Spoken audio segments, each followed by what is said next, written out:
Hello friend, welcome to my YouTube channel technical question hub. मैं हूं आलोक रंजन और मैं लेकर आया हूं हीट एक्सचेंजर का नेक्स्ट प्रश्न। दोस्तों, आज का जो प्रश्न है वो ये है कि why is a counter flow heat exchanger better than a parallel flow heat exchanger. जो हमारा काउंटर जो फ्लो हीट एक्सचेंजर है उनकी अपेक्षा हमारा जो पैरेलल फ्लो हीट एक्सचेंजर है वो कम इफेक्टिव क्यों है, यानी कि काउंटर करंट फ्लो जो हमारे हैं हीट एक्सचेंजर जितने भी वो ज़्यादा इफेक्टिव क्यों है, पैरेलल क्यों नहीं है। तो चलिए उसी के बारे में हम बात करते हैं। दोस्तों, सबसे पहले हम जानेंगे कि पैरेलल फ्लो हीट एक्सचेंजर क्या है।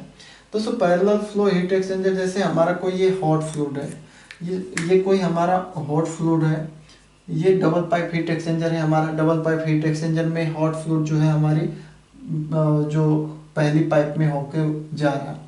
फिर एक कोल्ड फ्लूइड है जो यहाँ से इन हो रहा है। तो आप देखोगे कि जो है हॉट फ्लूइड जिस डायरेक्शन में जा रहा है उसी के पैरेलल हमारा जो है कोल्ड फ्लूइड भी जा रहा है। तो यहाँ पे जो फ्लो की जो डायरेक्शन है सेम डायरेक्शन में होगी, यानी कि हॉट फ्लूइड भी जिस डायरेक्शन में जा रहा है उसी उसी डायरेक्शन में हमारा कोल्ड फ्लूइड भी जाएगा। तो वो हमारा पैरेलल फ्लो हीट एक्सचेंज होगा। आई होप ये तो आप पहले से भी जानते होंगे। तो चलिए हम आज ये बताते हैं कि क्या रीजन है कि काउंटर फ्लो हीट एक्सचेंजर ज़्यादा इफेक्टिव है। तो दोस्तों, अगर हम हीट ट्रांसफ़र की बात करें तो आप जानते हो कि क्यू इक्वल टू होता है यू ए डेल्टा टी।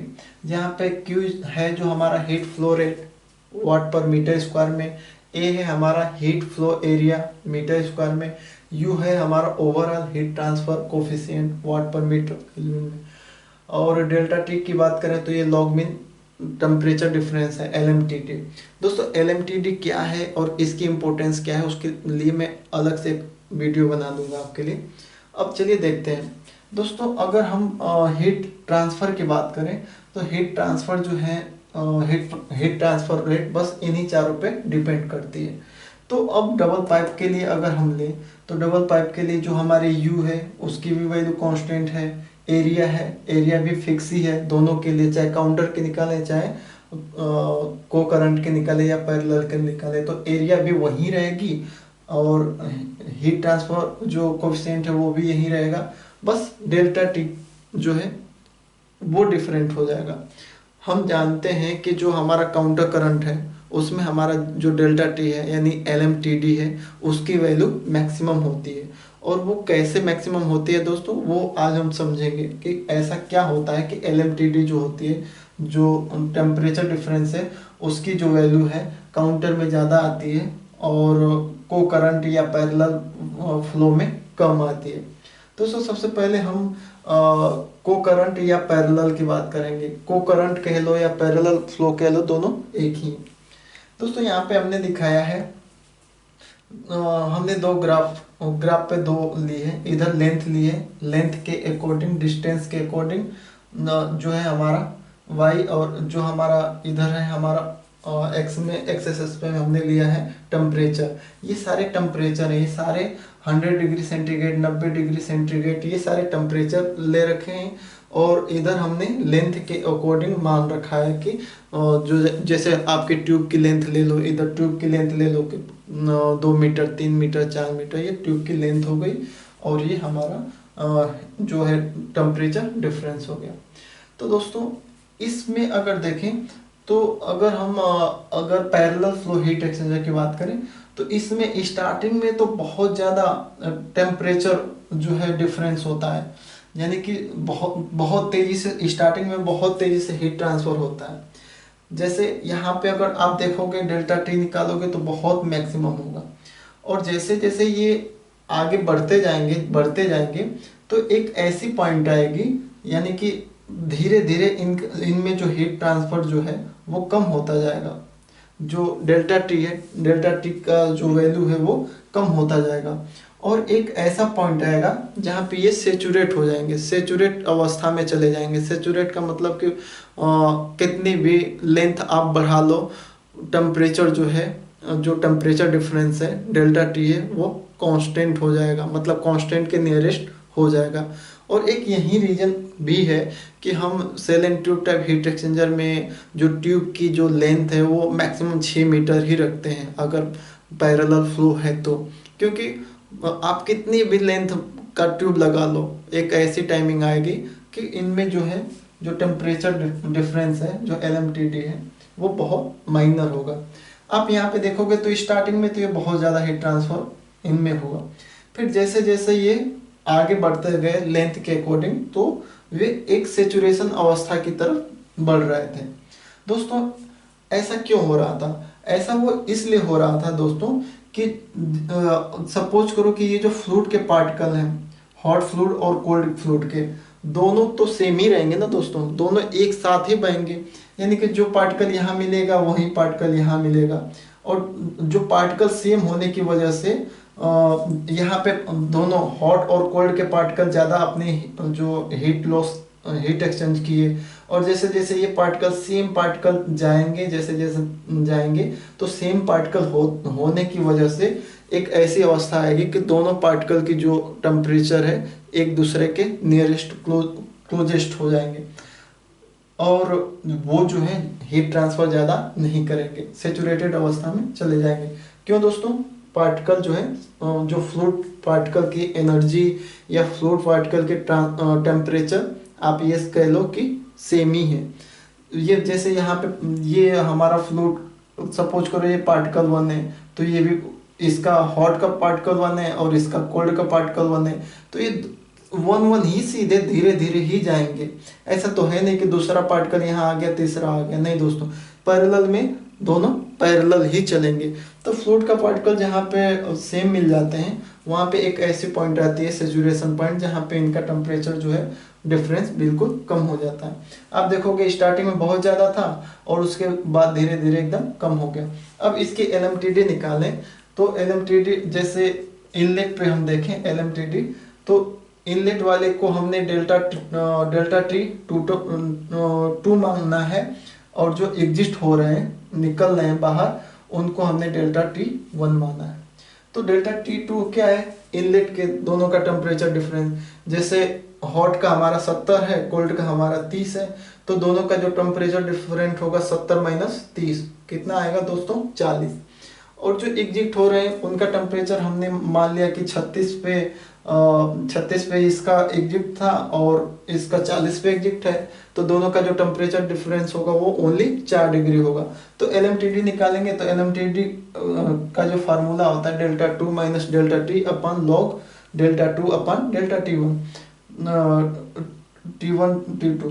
तो इसी तरह हमारा ΔT2 माइनस ΔT1 यानी कि 40 माइनस 4 और लॉग 40/4 इसको सॉल्व करोगे तो हमारी वैल्यू आएगी 15.6 डिग्री। तो ये हुआ सेम पार्टिकल के कारण जो है इनकी जो है जो कह लो कि हीट ट्रांसफर या जो टेम्परेचर डिफरेंस है सॉरी वो बहुत कम हुआ। किसमें दोस्तों? को करंट या पैरेलल फ्लो हीट एक्सचेंजर में। अब हम क्या करते हैं, अब हम देखते हैं कि काउंटर फ्लो हीट एक्सचेंजर में देखते हैं उसमें क्या होता है। काउंटर फ्लो हीट एक्सचेंजर में सपोज करो कि सेम यही है, सेम यही है, बस इसकी जो है डायरेक्शन आप चेंज कर दो। इनके जैसे ये हॉट फ्लूइड पे ऐसे ही इन करा दो आप, लेकिन यहाँ से आपको जो कोल्ड फ्लूइड है नीचे से इन करा हुआ, यहाँ से नीचे से इन कराओ, यहाँ से हम आप कोल्ड फ्लूइड दे दो और ये कोल्ड फ्लूइड यहाँ से होते हुए यहाँ आएगा, यहाँ आएगा, यहाँ आएगा और फिर यहाँ से आउट हो जाएगा। तो आप देखोगे अब ये अपोजिट डायरेक्शन में होने लगे, तो ये काउंटर करंट हो गए, यानी कि अपोजिट डायरेक्शन में हॉट फ्लूइड इधर जा रहा है, कोल्ड फ्लूइड इधर आ रहा है। तो इस केस में क्या हुआ कि हमारी जो है Q तो हमारी कांस्टेंट ही है, ए भी हमारी कांस्टेंट ही है, हमने बस फ्लूइड का पाथ ही बदल दिया, U हमारी कांस्टेंट ही है। अब LMTD डेल्टा टी की बात करें तो इस केस में दोस्तों क्या होता है कि जो टेम्परेचर डिफरेंस है वो बहुत मैक्सिमम होगा। यहाँ पे सपोज करो कि हमारा जो 100 डिग्री हॉट जो है फ्लूइड है वो 100 डिग्री का था और ये 90 डिग्री पे हमारा आउट हुआ, और इसका अपोजिट अगर हम देखें इसका सॉरी ये तो काउंटर है तो इसकी डायरेक्शन ऐसे होगी। अगर को की बात करें तो इसमें तो दोनों की डायरेक्शन ऐसे ऐसे एरो थी, तो वो तो आप जान जाओ। और इसकी जो थी 30 से ये सीधे बढ़ के हो गई 50। तो अब इसमें आप देखोगे कि जो अगर हम डेल्टा T1 को माने कि हाँ ये हीट एक्सचेंजर में इनलेट वाले फ्लूइड हैं, उनका टेम्परेचर डिफरेंस है, तो 100 से इन हुआ।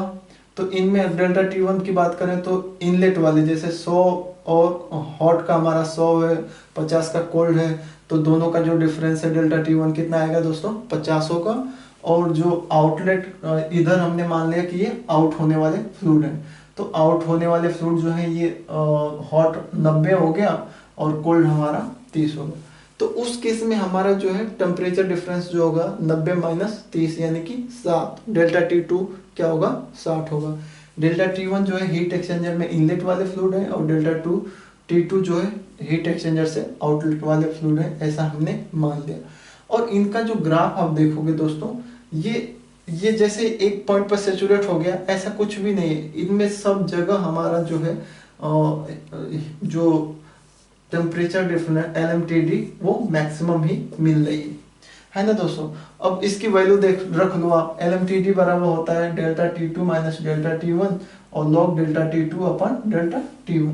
अब यहाँ पे आपकी डेल्टा T1 50 है, डेल्टा T2 60 है, तो उसकी वैल्यू आप मैंने यहाँ पे निकाल दी है, 60 माइनस 50 अपन लॉग 60 अपन 50, तो इसकी वैल्यू जो आई थी 54.85 सेंटीग्रेड आई थी। और दोस्तों ऐसा क्यों पॉसिबल हो पाता है कि इसमें जो है LMTD मैक्सिमम हो रही है, किसमें दोस्तों, काउंटर में, वो मैं समझाता हूँ ऐसा क्यों हो रहा है। दोस्तों इसमें तो सेम पार्टिकल थे, सेम पार्टिकल सेम डायरेक्शन में सेम फ्लो से आगे बढ़ रहे थे, लेकिन यहाँ पे दोस्तों, यहाँ पे पार्टिकल कोई और है, इसमें जो है पार्टिकल डिफरेंट टाइप के हैं। यहाँ पे पार्टिकल कोई और है, यहाँ पे कोई और है, यहाँ पे कोई और है, यहाँ पे कोई और है। इसी के अपोजिट यहाँ पे पार्टिकल कोई और मिलेगा, यानी कि जो फ्लूइड के जो पार्टिकल हैं उनकी जो प्रॉपर्टी है, यानी कि यहाँ पे फ्लूइड के जो टेम्परेचर है यहाँ पे कुछ और होगा, यहाँ पे कुछ और होगा, यहाँ पे कुछ और होगा। इसी तरह इसमें फ्लूइड का टेम्परेचर जो है यहाँ पे कुछ और होगा, यहाँ पे कुछ और होगा, यानी कि डिफरेंट पॉइंट पे डिफरेंट टाइप के मॉलिक्यूल्स मिल रहे थे, लेकिन यहाँ पे हर एक पॉइंट पे सेम ही मॉलिक्यूल मिल पा रहे थे और सेम मॉलिक्यूल में जितनी ही एनर्जी थी उतनी ही ट्रांसफर हो पा रही थी। लेकिन इसमें अलग अलग स्थानों पे अलग अलग फ्लूइड के पार्टिकल मिल रहे हैं और उनके टेम्परेचर भी अलग अलग हैं, इसलिए फाइनली जो ओवरऑल जो लॉग मीन टेम्परेचर डिफरेंस है उसकी वैल्यू ज़्यादा आ गई। तो को करंट में जो LMTD की वैल्यू ज़्यादा आ जाने के कारण हम यहाँ पे ये इसकी वैल्यू बढ़ गई हमारी, तो जाहिर सी बात है कि हमारा जो हीट ट्रांसफर है उसकी भी वैल्यू बढ़ जाएगी, क्योंकि जो हीट ट्रांसफर रेट है वो डायरेक्टली प्रोपोर्शनल टू होती है टेम्परेचर डिफरेंस के, LMTD के। तो इसकी जो है LMTD निकालें तो इसकी वैल्यू अधिक आती है, इसकी कम आती है। इसकी अधिक क्यों आती है, क्योंकि जब हर एक पार्टिकल हर एक पॉइंट पे अलग अलग होते हैं और अलग अलग उनके पास एनर्जी होती है इस, और वो कंटिन्यूअस अपने आप में जो है टेम्परेचर डिफरेंस क्रिएट करते रहते हैं। लेकिन यहाँ पे सेम पार्टिकल और सेम डिस्टेंस और सेम पार्टिकल ही हर डिस्टेंस पे मिलते हैं और उसकी वजह से इनमें जो है आप कह लो कि टेम्परेचर डिफरेंस बहुत कम हो पाता है और एक ऐसा पॉइंट आता है कि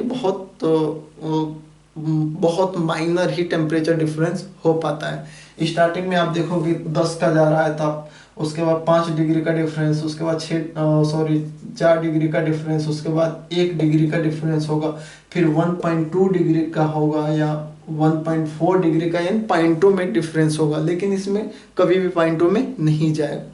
तो एक ये भी रीजन है। और जो मेन तो हमारा LMTD है और ग्राफिक माध्यम से मैंने कोशिश किया आपको समझाने के लिए।